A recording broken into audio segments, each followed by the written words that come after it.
Guys, this is Mr. Joshy J, and this is your race review of the Paul Ricard Grand Prix. Max Verstappen finishes ahead of Lewis Hamilton, and Sergio Perez finishes third. In the Red Bull Racing, no retirements. Race rating 7 out of 10.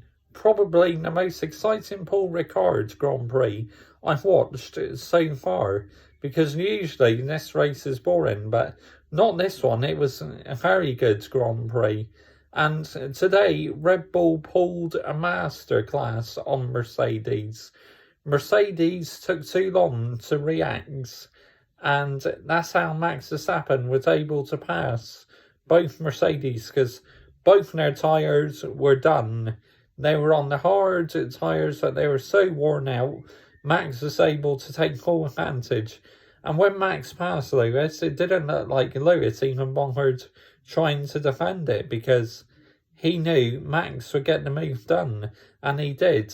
And I tell you what, this championship fight is going down to the wire. In this Grand Prix, no retirements. All 22 drivers finished the Grand Prix. It's either 20 or 22 drivers. So anyway, no retirements. So that was very good reliability by everyone.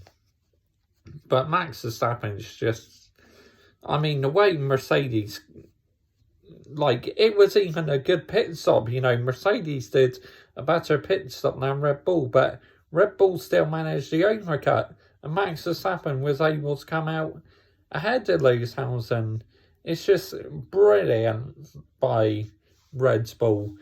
Literally, Red Bull did to Mercedes what Mercedes did to Red Bull at Barcelona. It's like they weren't going to fall in that same trick twice. And now, I'm starting to notice that maybe Mercedes are cracking under the pressure, because, you know, it's the first time in the hybrid era that they've been under so much pressure. And recently, a lot of mistakes are being made.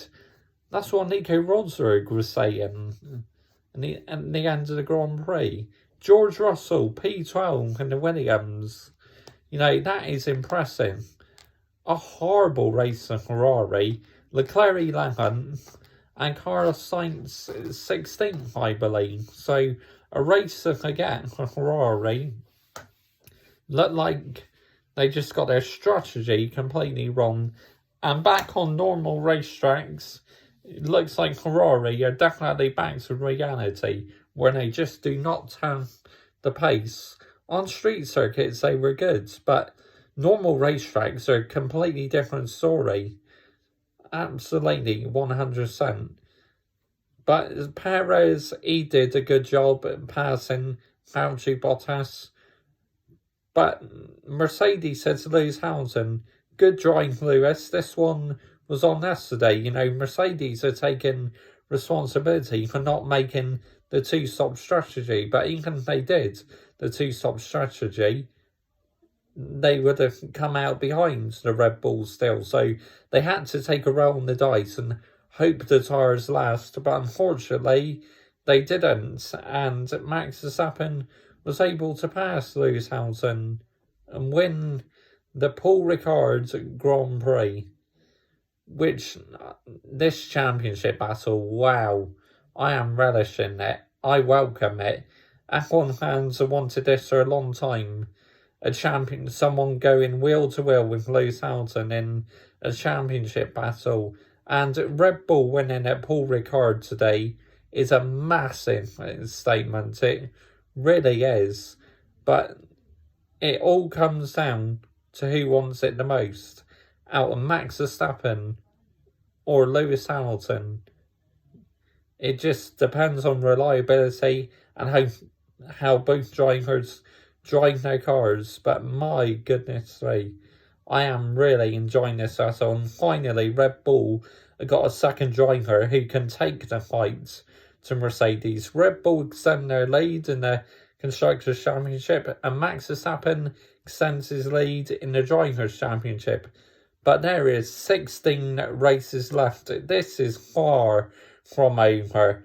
I welcome this battle now. It is going to be absolutely epic. If you're a Lewis Hamilton fan, you are in for a very nervy time. You know me, I'm a massive Lewis Hamilton fan, and I'm not sure if I'm going to be able to cope, you know, how much pressure Max Verstappen is putting on Lewis Hamilton. You know, if Lewis Hamilton wants to make history this season, he really is going to have to work hard for it, because Red Bull this season are going absolutely nowhere. And Bottas, you know, very critical of Mercedes, saying that you left me out for too long. Yes, Mercedes did. But, you know, at times I feel Bottas this weekend was actually faster than Hamilton, but yet again in qualifying when it matters the most, actually Bottas just like that goes missing. So, yep, disappointing there for Bottas. Yuki Tsunoda, you know, good recovery drive after starting at the back. I think he might have scored a couple points. I'm going to have to look at the race results again. But yeah, Paul Ricard, that was an epic Grand Prix. I loved it. So, yes, race rating 7 out of 10. And no retirements, which is very, very impressive. Driver of the day, well, you got to give it to Max, haven't you? I thought he was absolutely outstanding.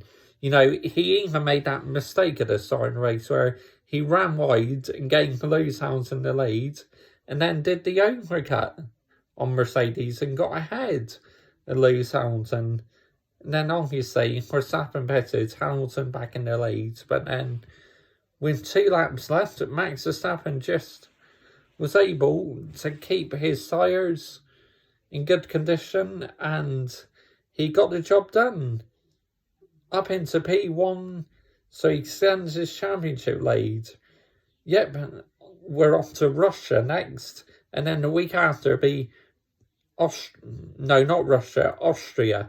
Yeah, it'd be Austria next, and then Austria again the week after. I think next weekend it's this, they call it the Styrian Grand Prix, and then the week after it'd be called the Austrian Grand Prix. So, yep, F1 races come in thick and fast, and good job too, because I am absolutely relishing this championship battle. In the comments, let me know down below who your driver of the day was, and I will see you tomorrow for driver ratings and team ratings. Bye-bye.